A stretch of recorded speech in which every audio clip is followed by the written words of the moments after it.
Greetings, family. The wave of change against dictatorships, rogue governments, and corrupt governments is not stopped. In fact, the wave of demonstrations are beginning to move over all over across Africa, just as we have said in the past that this is a season of change. Every rogue government, corrupt government, dictatorship is going to experience some resistance that they have never seen before. We saw this starting from Kenya. We saw Kenya, how much they stood up against Ruto of Kenya, President Ruto of Kenya. And we've seen this overflowing also to Uganda. And we also have heard about Ghana beginning also their preparations for this coming September. And now Nigeria's GZ demonstrations also have started. So the GZ demos have sparked in Nigeria, and it's not business as usual already. People are running battles already. The young people are coming out to challenge the status quo like nobody's business. And it is not going to be easy for any governments that are not doing the will of the people. Governments like the government of Emerson Mnangagwa in Zimbabwe are governments that should never be let to continue to do what they are doing willy-nilly without them being challenged. This time around, the young people have it in control. The young people are demanding transparency. They are demanding accountability. Young people are demanding that governments must be able to fulfill the mandates for which they've been elected into office. In Africa, we've seen that there is always a great problem where elected officials forget the mandate that have been given to them by the people of their nations. They are elected into office so as to serve the public and not to become the bosses of the public. Unfortunately, the African politician wants to become a boss instead of coming to serve as a servant of the people. And this has been a problem not only in Zimbabwe. We've seen it happening in many, many African countries. And this has never brought peace to Africa. This has always brought contentions, especially in the political arena of our politics in Africa, where at times it will have to turn violent to the point of even having some being killed. And of course, we've seen also coups taking place, all because of this very reason that we are talking about, of people that want to tell themselves, call themselves some, or make themselves some demigods of a country. And this cannot be acceptable. So the young people of Africa are beginning to rise up against every kind of wrongdoing and every kind of corruption and every kind of thievery that is happening in political offices through the power that some people are wielding. We know that these governments, in most cases, they are taking the money that is supposed to be used for public services, and they are taking these monies and sharing the monies amongst themselves and taking their children to outside schools, international schools, to acquire quality education while they destroy the education system of the local people. And this is really beginning to be a real battle and a real issue in Africa. And all those that have been enjoying this kind of monopoly of just running their countries the way they want, sharing the national cake on their own, this time around, they are going to be meeting a different resistance altogether. The young people, the Generation Z, are meaning business. They are not joking this time around. We have seen President Ruto of Kenya thinking that it was going to be a joke, but it was not a joke at all. He has seen that the young people are determined and the young people know what they want, and what they are demanding is exactly what they want to receive. We have seen also Yoweri Museveni of Uganda beginning to threaten the young people and threatening even to shoot down some of them, but still they are rising. And that resistance is not dead yet. It's coming up. It's even going to get worse.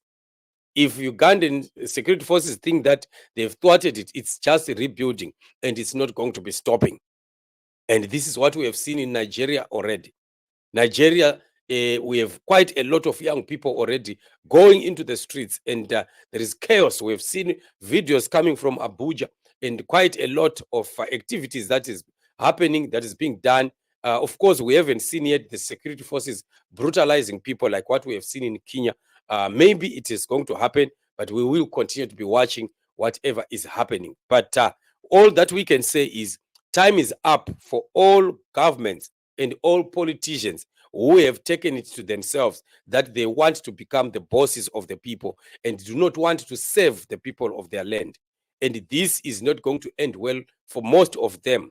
And this is time that most politicians must begin to repent and begin to work for the benefit of the citizens of their land, or else they are not going to be enjoying what is happening right now.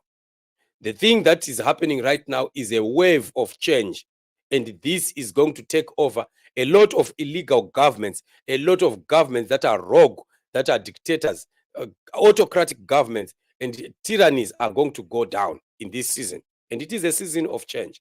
And God is making sure that He changes the status quo in many of these countries that have suffered under dictatorship and the mighty hand of oppression through state security organs.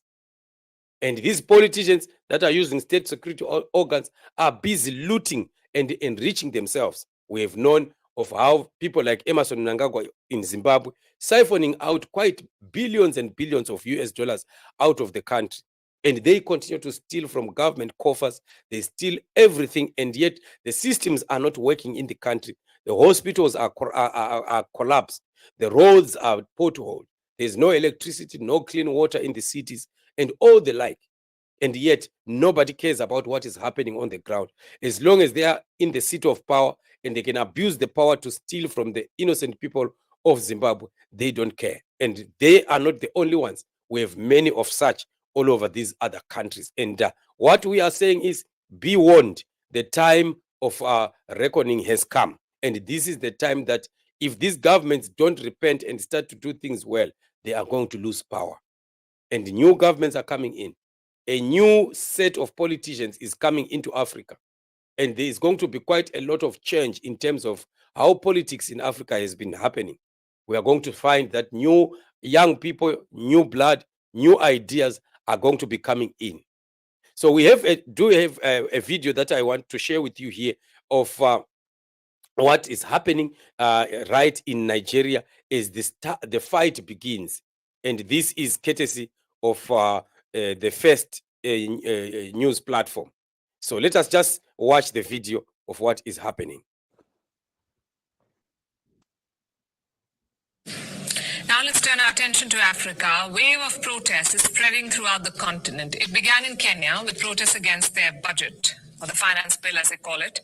Then they spread across the border to neighboring Uganda, and now Nigeria is gearing up to become the third protest hotspot. Young Nigerians are preparing to march against the government. They plan to hold peaceful protests next week on the 1st of August. And this has scared the Nigerian establishment. The country's president, Bola Tinubu, issued a warning on Monday. He said the protests were the work of some sinister people. And he asked Nigerians to not join. The next day, Nigeria's police chief joined the chorus. He said the protests were ill-advised and that the police would not sit back and watch. 2 days later, the Nigerian military chimed in. A military spokesperson said the protests may lead to anarchy. He said that the army would not allow Nigeria to spiral out of control. You can see how rattled the authorities are. Every arm of the government is trying to stop the protests, and not just with threats. On Tuesday, Nigeria doubled its minimum wage to try and diffuse public anger.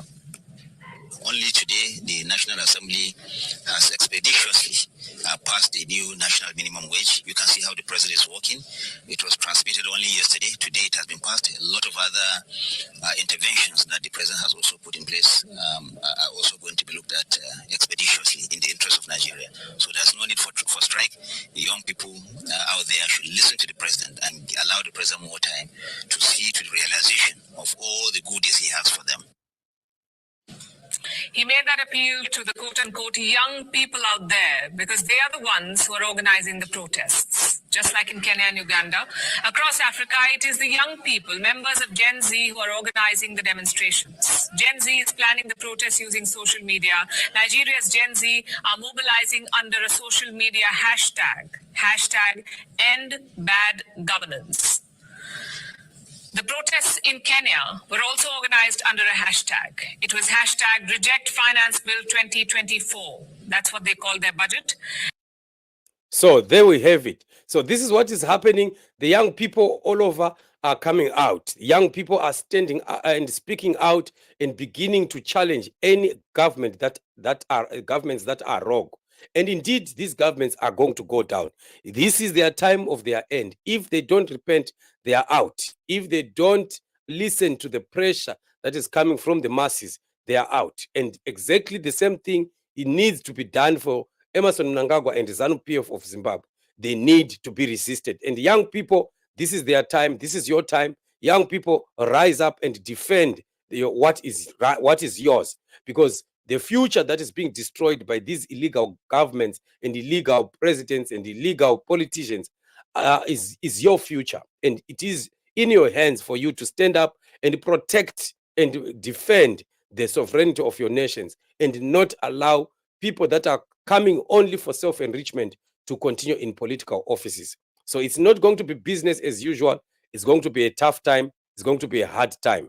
And this is what we are looking at.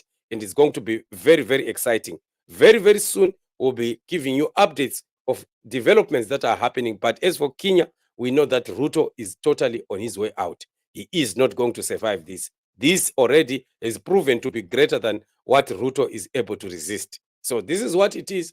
We will continue to be watching. We'll continue to be giving you updates as we watch the activities that are happening around the nations, because the time of change is now come. The wind of change is blowing, and it is not going to spare all other dictatorships. Be warned, because the wind is going to blow throughout Africa, and we are going to be having a new set of leadership and politicians in Africa. And Africa, with new politicians who think better than the politicians that we've ever had, is going to be a better place for all. And this is what it is. Thank you so much, family, for joining me on the show. For those that are just finding us, please don't forget to also subscribe, to like, and share. We will continue to be giving you updates on what is happening. Remain blessed.